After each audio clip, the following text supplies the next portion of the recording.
The title of my lecture this morning is God, Translating as Patriarchal and a Colonization Process. I begin by telling my own story as a translated text. Thereafter, I speak of 3 different cases of translating as both colonization and patriarchalization. And I end by asking questions that should perhaps help us in dealing with translations that do not enforce oppression. I would like to start this morning by evoking Salman Rushdie's statement, namely that I too am a translated woman. While I know that I'm a translated woman, it has sometimes shocked me when some other people pointed out that I'm a translated subject. I recall one spring morning in Britain, I'm sitting outside with some British and German friends at St. John's College in Durham. We are chatting about various subjects. After a while, one German student asked me, "Are you British?" British, I repeat with incredulity. I'm shocked that anyone could ever think me British. No, why, I ask. You speak English language so fluently. I wondered if your parents are British. She says, in my view, I think I will never ever speak or write English well.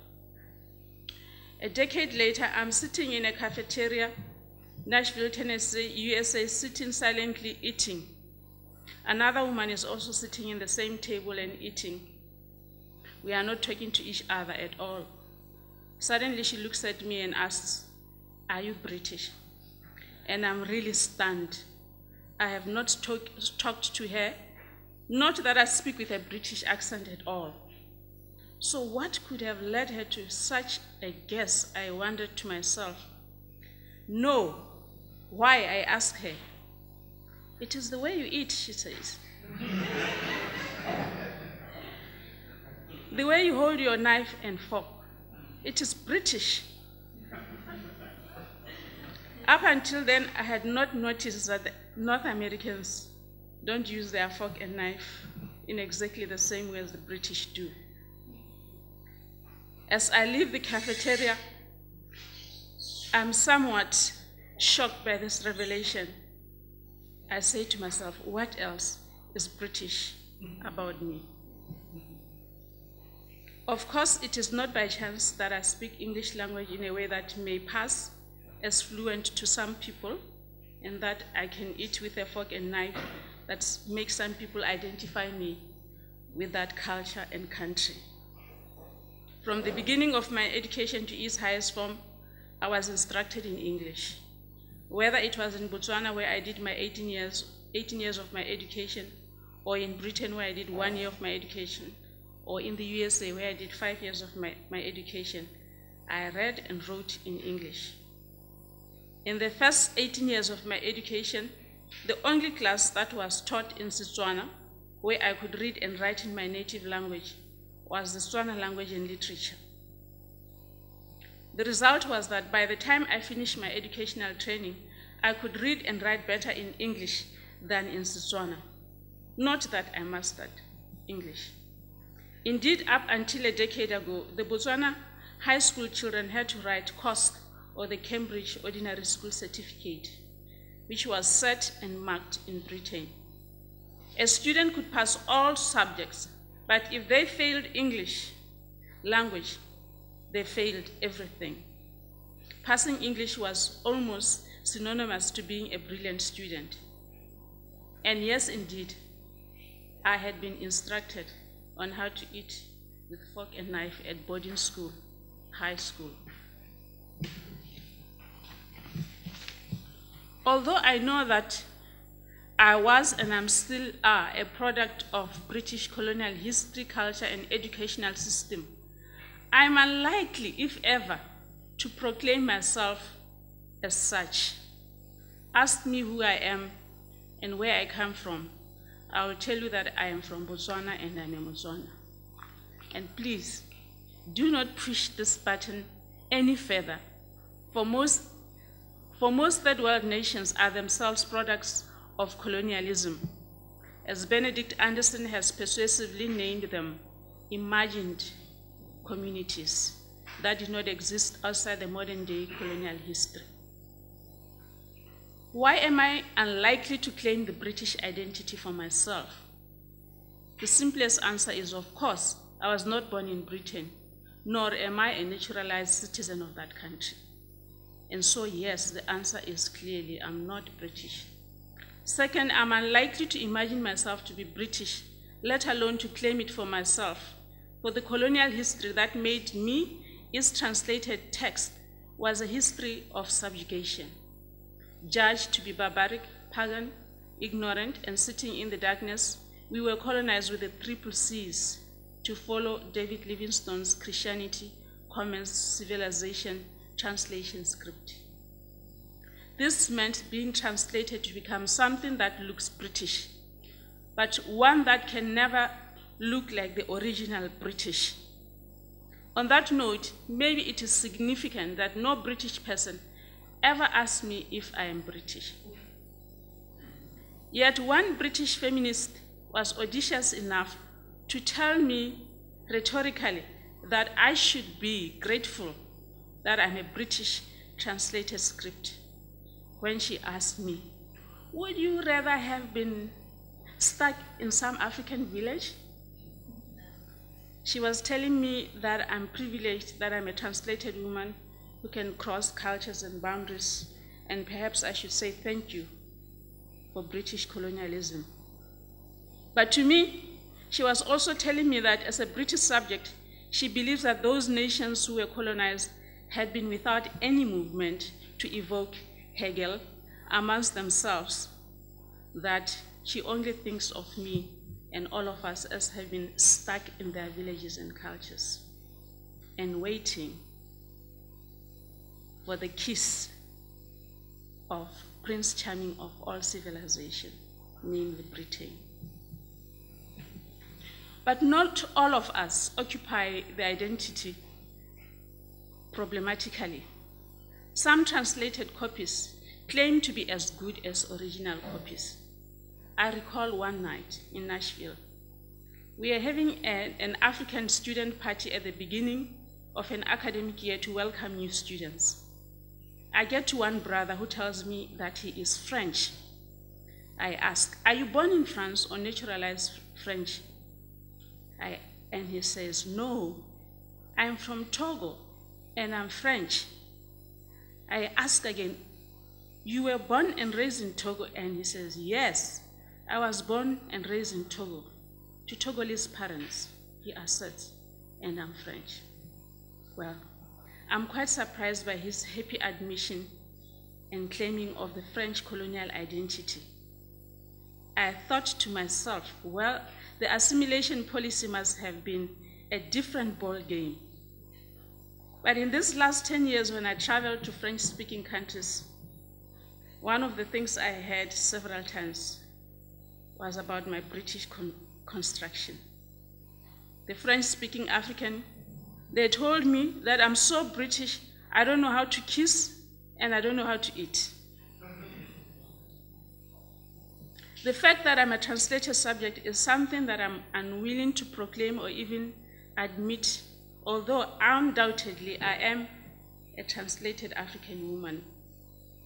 Of course, I have particular reasons for resisting my translated identity or occupying it with discomfort. First, on the positive side, English is not the only part of my identity. I am much more.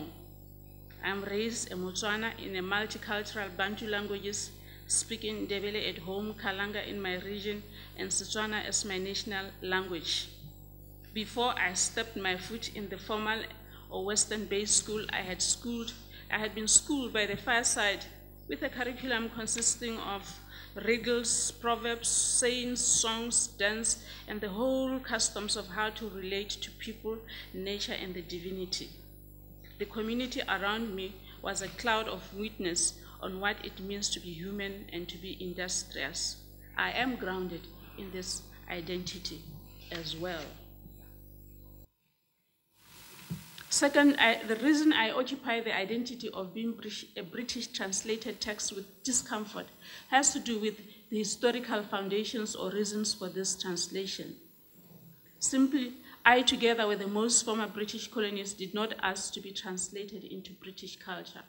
It goes without saying that it was not for my interest that I was translated into English culture, but for the interest of the British Empire that up to now will continue to reap the rich harvest of selling their language and culture worldwide, and the reason why we are all here speaking in English. It was a translation based on the assumption that the script of my own culture as a Black African, and indeed all other colonies, was barbaric, evil, sometimes pagan, or everything that is negative. Consequently, a process of suppression of differences. As an African, the translation sought to civilize me, Christianize me, commercialize me according to the structures of the British economy.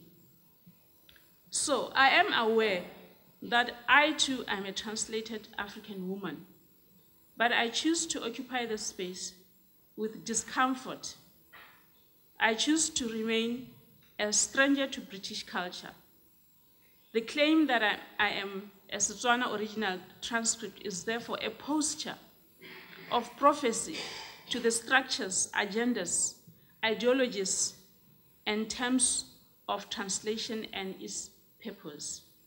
My Togolese friend, however, claims his translated identity and proclaims himself to be a success story of translation. He is French, he says. But me and him, we are just two sides of the same coin. These stories do, in fact, apply to the translated biblical translations themselves. They are metaphors of what we think about the translated biblical text and why it was translated. The story of modern biblical translation into various cultures is thus intertwined with this history of modern colonialism. The reasons for translating the Bibles into other languages are the same reasons that persons such as me and most third world subjects were translated into English, French, Portuguese, Spanish, or German. The translations were on the same terms, assumptions, and agendas of those of the modern empire process, which has given us the outcome of the contemporary globalization. These assumptions were that non-Western and non-Christian cultures were lying in the dark, ignorant, barbaric, evil, lost, and pagan. It is therefore significant that while the Bible has been translated for many centuries, it has been translated the most in this last 200 years. These last 200 years were, of course, the years of modern colonialism. If we agree that the current form of globalization is a culmination of modern colonial history and modernization of the past 2 centuries, then it is quite significant that the last 200 years were also 200 years of the most intense and West-dominated Bible translations. Many scholars and researchers in biblical translations have already made this link. Giles Cravelli, who holds that this 200-year period of largely Western and cross-cultural Bible translation are coming to an end, underlines that it is necessary to review these translations and that we should review them in terms of, one, what was the goal of Western mission and how was that goal? How did that goal influence the translation practice? Gosnell Yoke, a Haitian Bible scholar and a translator, also knows that the proliferation of translation into the indigenous African languages, especially in tropical or sub-Saharan sector of the continent, can best be located in the inception of the early 18th and 19th century missionary era. Centering biblical translation within modern colonial movements, Alon Mojola has been underlying in several of UBS volumes, I quote, that translation has much more to do with micro-politics of the empire and promotion of the interests and the well-being of the empire. The periphery, he says, necessarily serves the interests of this imperial empire. Turning to the translation studies, scholar Basnet and Trevidi also placed translation theory within this colonial history and ideology. They see translation as a metaphor for colonial ideology. They hold that, I quote, Europe was regarded as the great original, the starting point, and the colonies were therefore copies or translation of Europe, which they were supposed to duplicate, and moreover, being copies, translations were evaluated as less original. How should this assertion inform our translator duties as we reflect on globalization? It follows that Bible translations should also review its theories and practice in terms of the history that has brought us to the current form of globalization, paying attention that inequalities and the movement of people, immigration, is going to intensify than diminish cultural wars. It also means training translators, translation consultants, communities to become self-conscious of their identities and the journeys in the history and how it informs their translation practice. Accordingly, I began by reading myself as a translated text in the colonial history. I may not like that I'm colonially translated, but in fact I am. I am a hybrid subject, crossing and recrossing various cultural boundaries. In this second part of my paper, I continue this activity by seeking to read the place of Bible translation in modern colonial history, focusing on the translations of the names of God. The point I shall be seeking to highlight is that biblical translation has not only been colonization, but also patriarchal entrenchment. I will highlight how colonial patriarchal ideology have informed translation of the Bible in Africa through the claims of faithfulness to the original text. First, I shall do this by looking at the translation of the biblical divinity in 4 cases, namely the Zulu of South Africa, the Shona of Zimbabwe, the Tswana of Botswana, and the Iraqo of Tanzania. I'm assuming, wrongly or correctly, that the Bible translators do not wish to be the sponsors of both two evils, namely colonization or patriarchy. But given that we have been participants, it is better we retrace our path. I begin with the case of the Zulu. In his article, Missionary Translations of the Bible into the Zulu Language, Eric Hermanson gives us a window into the power struggles that accompanied naming the deity in Zulu Bible translation. According to Hermanson, the first South African Zulu Bible translation used the word uThixo. This name for God was first among the Xhosa used by the American Wesleyan missionaries. But it was actually drawn from the Khoisan, another ethnic group. Thank you. Is it better now? All right. When the Bible was translated into Zulu in the 1850s, the word uThixo was introduced to the Zulu speakers who did not know this word. In other words, uThixo had no meaning for the Zulu. Their names for God were uNkulunkulu, which means the High Almighty One, uVelanqangi, the Creator, or the one who appeared first. As the process of the Bible translation continued, The struggle for finding the correct word to translate the name of God in the Bible intensified. In the words of the Anglican Bishop J.W. Colenso, I quote, "We have the greatest difficulty in fixing on a proper name for God." Colenso was a highly educated man who was quite beloved amongst the Zulus.